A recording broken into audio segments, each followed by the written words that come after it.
I've just had a lovely breakfast, bacon and eggs, and I'm now enjoying a nice cup of tea. Now you may be wondering why I'm here. Well, it certainly takes me back to my scouting days. You know, 50 years ago, I was a patrol leader of the swifts. Now the swifts, that's a clue, because the swift is a bird. And I'm here in this wood for the birds.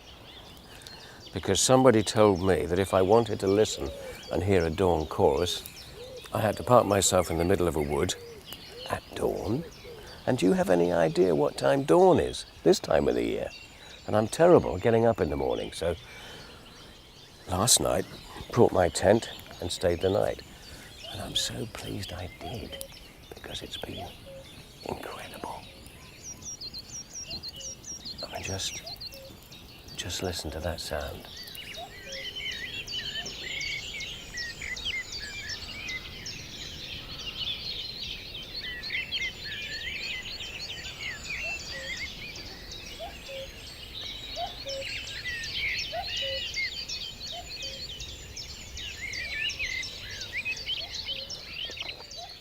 Now, what I know about birds, you could write on a postage stamp. But what I do know is it's only the male bird that's singing, and he sings only one of two songs. It's a mating song. So he's either saying, go away, or come here. And the female bird is attracted to the most complicated version of that song. So the moral of the story is, if you want to pull a bird, you learn to sing in a complicated way.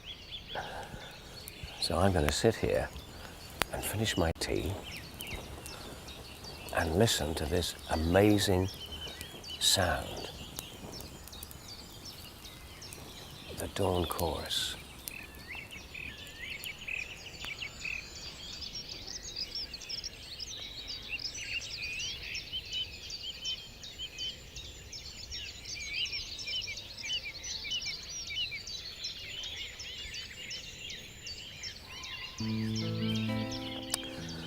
Well, it's a long time since I got up at this time of the morning on a regular basis.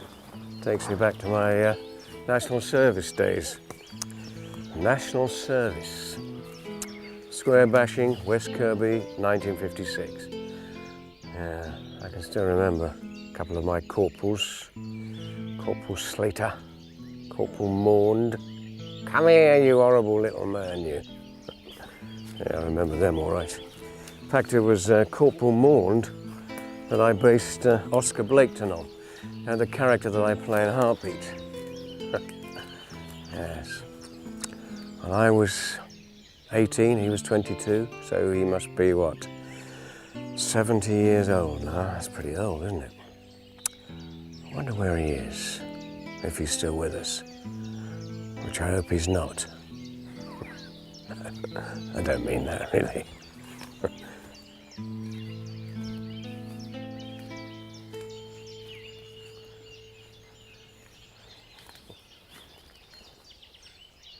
With all the birds in this wood, you might be wondering how they can all find places to live. Well, believe it or not, it can be a problem, especially with the hole nesting birds like the blue tits and the great tits, because they like to nest in dead trees, and with so few being allowed to stand, competition for nests can be very fierce. But don't worry, all is not lost, because in woods and gardens all over the country, nest boxes like these can make all the difference. Now this is a hole box, and that's about 25 millimeters across, so you'll get the blue tit in there. And if you widen it up, you get the great tit in. So you can decide really what birds you want in your garden. You can be your, well, your own landlord really. Now down here is another box, and this is the open box, and a robin or a wren would be more than happy to live in there, I'm sure. Come to think of it, so would I. It looks very comfortable. Yeah, a couple of birds in there, be great fun.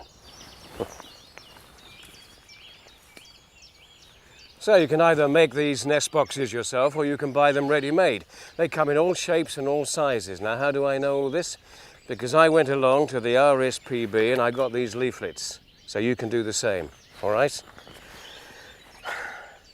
Now the time has come to go and meet a very interesting man. At least I hope he is, if he turns up. This wood in Wiltshire is really special.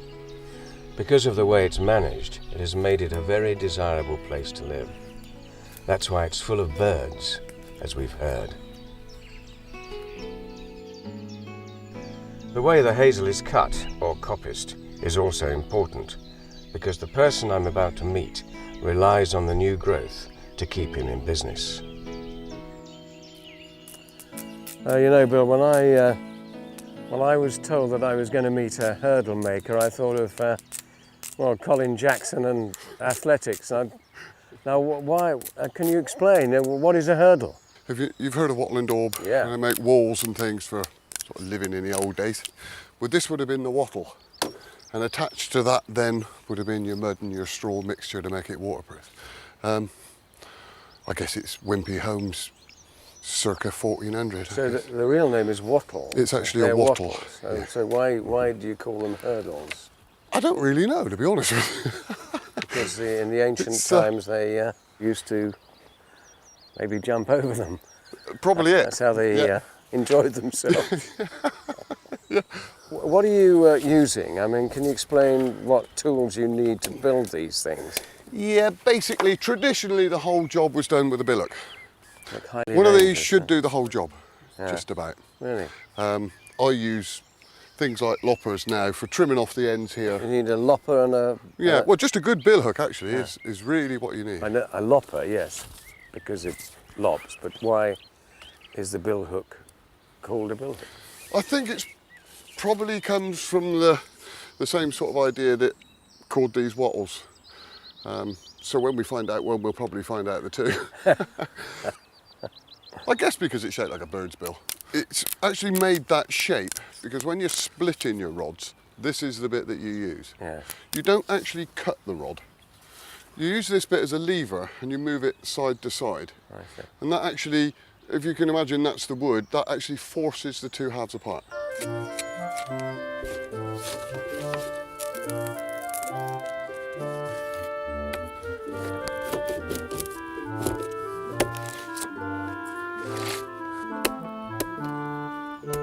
Now this is a highly skilled job, isn't it? Oh, extremely.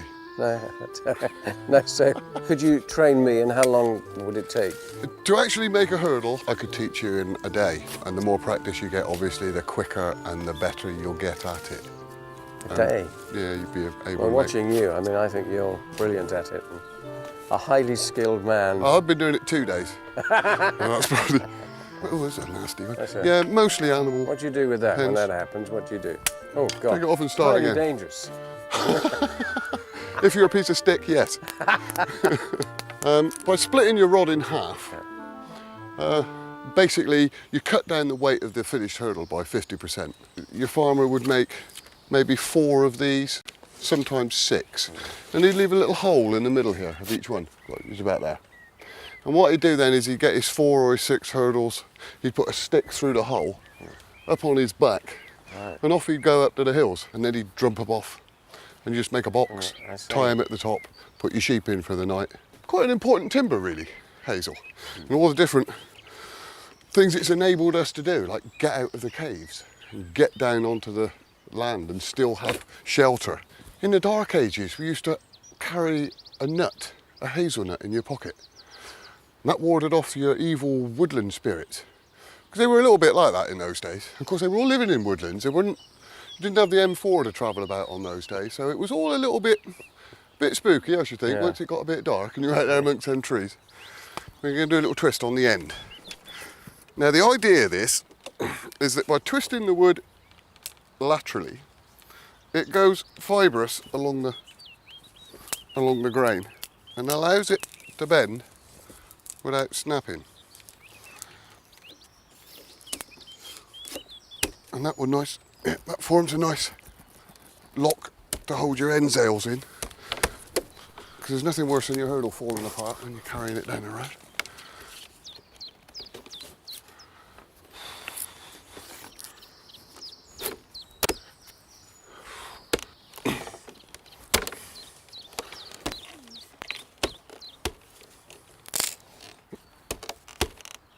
How much would this cost? 6x6 is about £54. Is it? Ah, but worth every penny. What? Undoubtedly, undoubtedly. The best. Yeah, I try not to scratch my Rolls Royce there. So now putting the twist on, and you can actually see it going fibrous. You can see the twist coming into the fibres there, which is slowly working up as you twist it. And then a quick one like that. Job done. And as that dries now, that will shrink in and hold that tighter than any nails. Okay. There we go, That's one it. hurdle. Well, that's amazing. Congratulations. I tell you, I think it's fantastic. You're an artist, you know that. I am.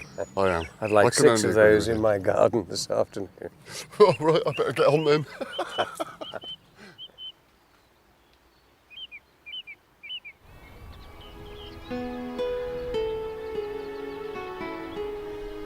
Now, looking out over this patchwork of fields really does make me realise what a beautiful part of the country we live in.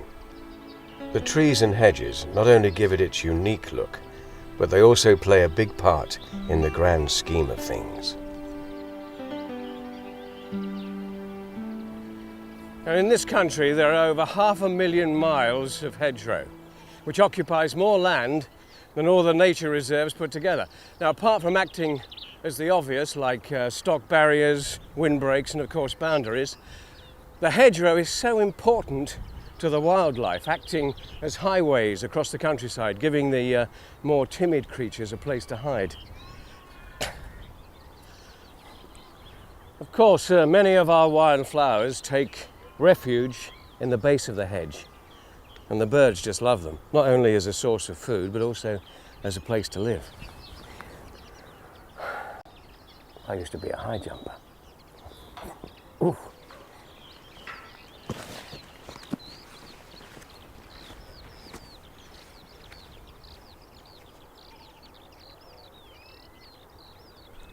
Hedges are an intrinsic part of our landscape, and we have the Saxons to thank for that.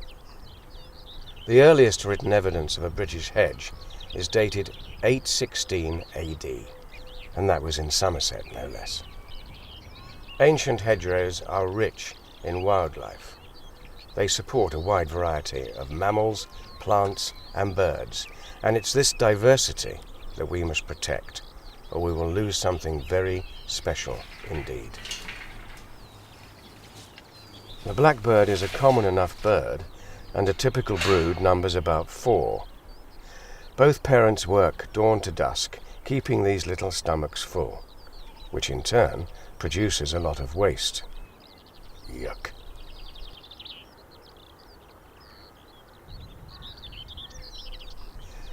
They're not that easy to find either.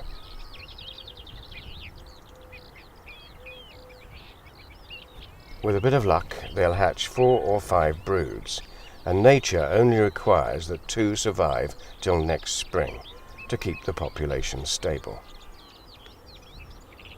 Many birds carry feces away from the nest. This is mainly as a safety precaution, because the bright white droppings would soon attract attention from a passing predator.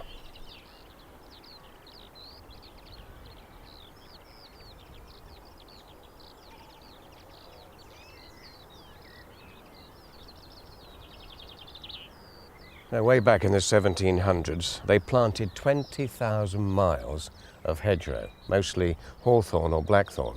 And in medieval Britain, commoners like you and me, well, me anyway, we were given the legal right to go and gather fodder and fuel from the hedgerows. Now, this legal right was called the right of hodgepodge, and that word, hodgepodge, is still in our language today. Only we don't say hodgepodge, we say hotchpotch, meaning a mess or a muddle, like I've made a right hotchpotch of that. It doesn't sound right, does it? It's interesting, though, isn't it? Where am I off to now, then?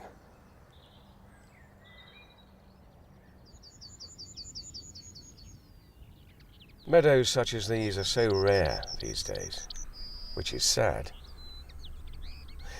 They remind me of visits to the country, long school holidays, picnics, daisy chains, and skylarks. It's funny how days appear to get shorter the older you get. When I was young, I seemed to get so much more done in a day. A lot more than I do these days. Well, why is that? I've watched you now a full half hour, self-poised upon that purple flower. And little butterfly, indeed, I know not if you sleep or feed. How motionless. Not frozen seas, more motionless. And then what joy awaits you when the breeze hath found you out among the trees and calls you forth again. This plot of orchard ground is ours. My trees they are, my sister's flowers. Here rest your wing when they are weary. Here lodge as in a sanctuary. Come often to us, fear no wrong. Sit near us on the bough.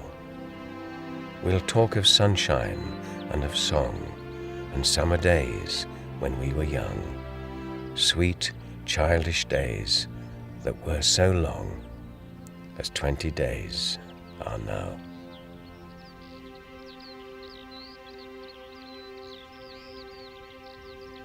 Well, I've certainly packed a lot in today, though, and it's not over yet. I met up with Tony Dean, and he offered to take me badger watching.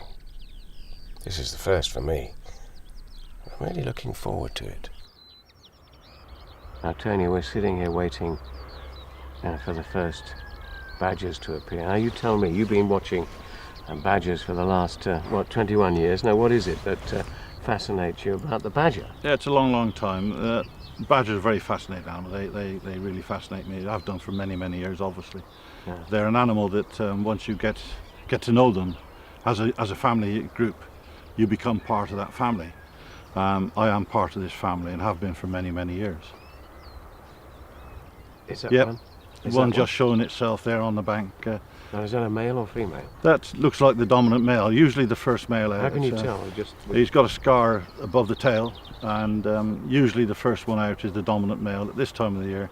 And is that the female? No? Yes. The females are normally 10, 11 pound lighter than the males. The males can be anything up to 48 pound in weight. It's a big animal. And how many members of the family are there? I mean, how large is it's the most we've ever had on this bank is 16 badgers. All in one family? Yes. You mean there's a mummy and a daddy? Well, there's 3 or 4 females, 3 or 4 males, and of course this year's cubs.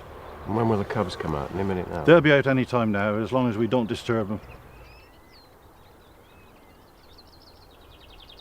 There's a cub going up the bank, you see? Oh yeah. Little one going right up, little baby. Oh yes.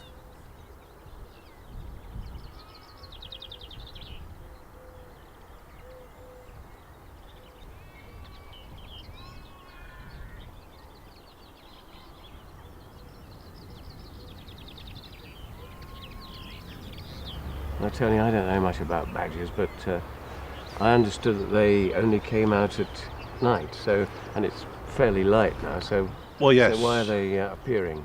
They normally badgers are a very timid nocturnal animal. Yeah. And of course we got quite a strong wind blowing tonight, and normally the badgers will remain underground until all danger, until really dark tonight. But I've been coming to this set now 21 years, and they know me very well. They will come out to my whistle, to my voice very often. Now, they're affectionate? Oh yes. To everybody, or...? Well, to me.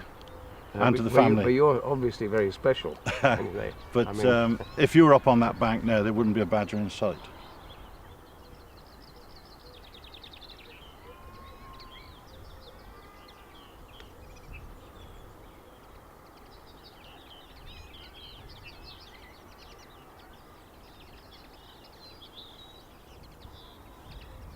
It's a lovely sight. oh, it's just stunning. Most of my time is taken up with this family group, educating people almost every night of the week. It's wonderful. You're educating me. Well, it's a lovely spot, and of course Normally, you probably realise most badger sets are found in deciduous woodland as we got around us in the valley here. But this is a most unusual spot here on a raised bank, not an obstruction in sight. And you know, I can have some nights 30 people sat here just as we are now watching the badgers. That's wonderful. And do you sometimes come up here on your own? Oh yes, yes. Spend a lot of hours up here on my own. When I have a group of people here, they're gone by 8:30, 9:15. Yeah. I'll very often go home and then come back just after dark, just to walk across the back and make sure everything is okay. And you feed them? I go up there every evening, bring groups of people here, a little bit of food around the bank, not to fill them up. What do you feed them with? Peanuts, sultanas, mince morsels. Bananas? Better than I feed my wife.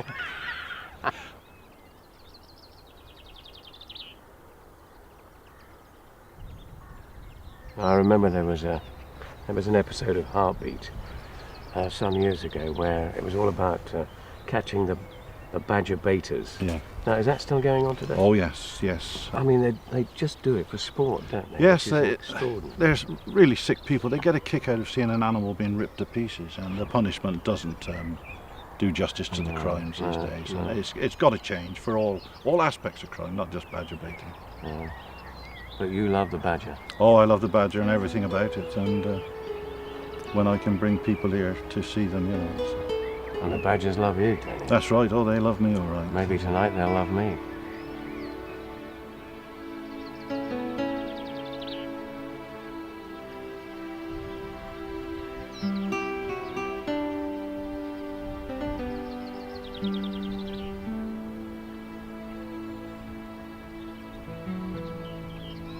What an incredible sight. I never realised their hair was so long. Ah, now this is interesting. The badger is related to the weasel and the stoat, which we all know is totally different.